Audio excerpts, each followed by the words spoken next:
Hey everybody, and welcome back to Behind the Score Sports, the 30 teams in 30 days, as we're down to the last two episodes now. This is getting very exciting. I just noticed the article from the Associated Press that Rougned Odor has been told by the Texas Rangers that he will no longer be playing for the team. That's huge news. He actually went from second to third this season. Beltry going. And yeah, this is very huge. He was seen to be the third baseman, but struggling apparently through the spring training. Um, it has been made a decision that they're choosing to move on there and furthering themselves in their rebuild that they're doing right now. So, uh, yeah, so that's a big piece of news there. Also, to let you guys know, I'm going to have a special announcement coming up here probably by the end of the week, beginning of next week. So stay tuned for that. I've got a exciting podcast lined up. So I'm looking forward to that, and I know you will be too. So, anyways, today we're going to be talking about the Orioles. Um, then on opening day, I'll be posting the podcast for the Blue Jays. As you all know, or should know from if you're on my Facebook. If not, I'll be doing a game coming on live on Facebook during the game at 1 p.m. between the Yankees and the Blue Jays on opening day. And then later be doing a live on YouTube during the game for the at 7 p.m. Anyways, we'll start a look at the 2021 lineup. Um, First, I've got Yelmer Sanchez leading off. Yelmer is the plays second, switch hitter, 284 with a 336. Again, this team is going to be loaded near the top of the lineup. This team isn't going to have much pressure on it, as it's predicted to be at the bottom of the division. That's how I see it. But they definitely should be one to make a presence, and like I said, for a couple of the other teams, could be one to get those key wins against strong teams, which could prevent or get other teams into a playoff spot at the end of the season. Next to have Rio Ruiz, batting left, 253 with a 313. His average is a little bit lower, but a guy who gets on base.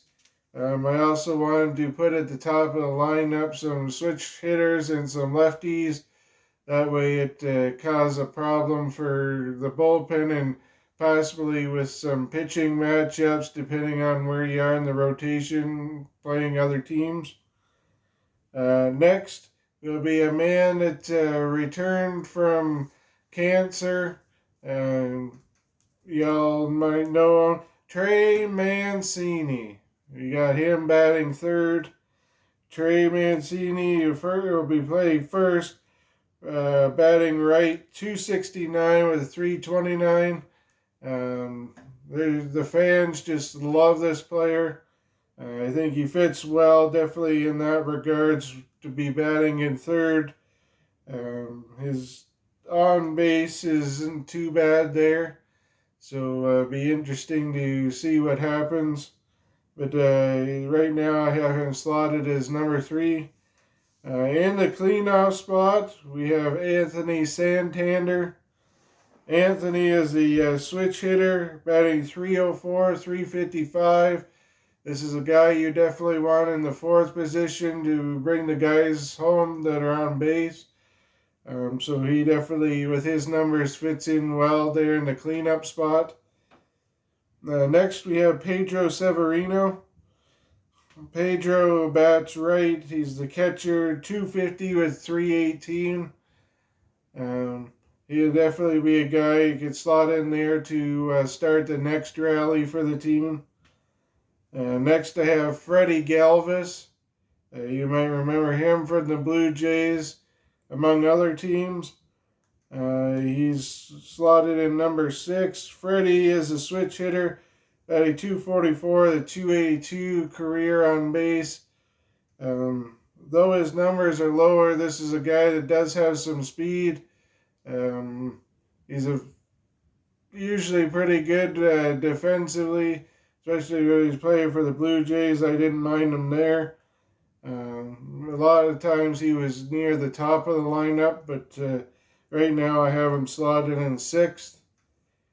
Ryan Mountcastle, he's a left fielder, bats right, 246 and a 281. Definitely with those numbers to be slotted near the bottom of the lineup. This is a team that's kind of in the rebuilding stage. They've got a few veterans, but definitely is going to have some growing pains. But this team within the next few years should see some improvement and focus on competing. Next, you have Cedric Mullins. Cedric bats left, 213 with a 279. His numbers are fairly lower, especially with the guys at the top of the league. So it'll be interesting to see what happens there, see how he plays and how that works out over the season. And next would be DJ Stewart. DJ will be the designated hitter, batting left, 229 with a 299. A little bit stronger numbers at the bottom to try to turn the lineup over for the guys at the top. But this team is definitely going to have parts where it struggles. Some parts of the team where they can perform better than what their numbers say. So this team will be kind of up and down. So anyways, we'll get over to we'll look at the utility guys. One guy that is a bigger name that you might notice I put as a utility instead of in the lineup would be Chris Davis. I substituted him out for Trey Mancini. I think Trey will fare better there. Richie Martin, Pat Valleca, Austin Hayes, and Raymond Urias. Switch over to the pitching rotation now. We are leading it off. The ace of this team would be John Means, followed by Wade LeBlanc, Felix Hernandez. Unfortunately, he is been cut from the team now. Just seen an article on MLB.com as well. That's unfortunate. This guy is looking to make a rebound, get a new start in a new area. Unfortunately, that won't be in Baltimore. So this pitching rotation definitely won't look the same as I've predicted now. More of these things are coming out now that we're at the end of spring training. Some teams, especially like the Blue Jays, ended theirs today. We're getting ready for opening day on Thursday. Next, I had Dean Kremer and Keegan Aiken. Some of the other pitchers I had written down were Jorge Lopez, and that's the last one there. So it looks like chances are Jorge might be able to move into one of those spots, especially with Felix now not on the team. Looking at other storylines coming into this season, Chris Davis, as like I said, I replaced him with Trey Mancini. I don't see Chris playing much more with this team. He struggled mightily. This guy has had a great year there about 3, 4 years ago, and he has just fell off since then. It was said at that time that he had taken some Adderall or something, got permission from the league. Then the next season he hadn't got his paperwork in on time, so he ended up getting suspended for that. And then ever since then, his career has really tailed off. And I think when Mancini back, he'll be having a lesser role with this team.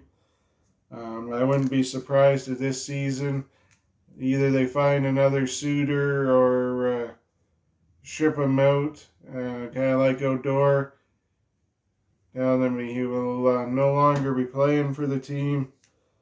He's got 2 years at roughly $46 million left on his contract. Those are big numbers for a guy sitting on the bench, but in some cases you have to do what you got to do.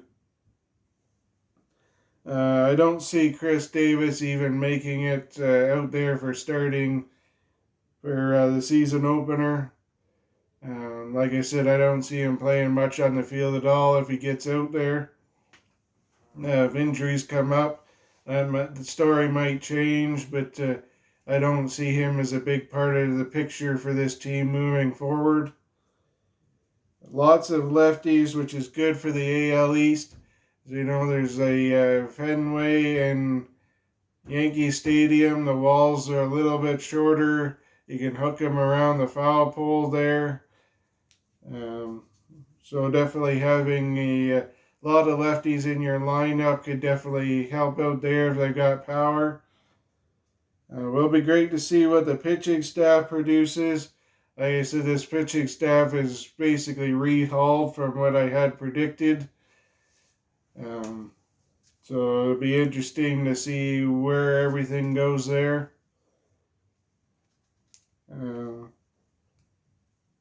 At this point, when I wrote this up, this team was almost there from what I felt. They are starting to get some younger pieces in. They had Mancini back, which is going to help the team tremendously.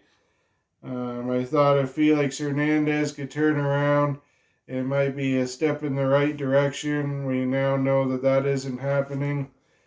So, yeah, it's definitely going to look a whole lot different and looking a whole lot more like a failed season this year. It's just going to be one to get through the year, you know, take those growing pains and find out what needs to change, what fits well with the team, and get ready for the next season. You might see a lot of younger guys and prospects with this team. Hoping to take a look to see what exactly they have. So don't be surprised if with this team you see different guys all the time coming in and out. So to end this episode, players to watch, I have Adley Rutschman, catcher number 1. Grayson Rodriguez, a right-handed pitcher number 2. You could see him possibly this season at some point.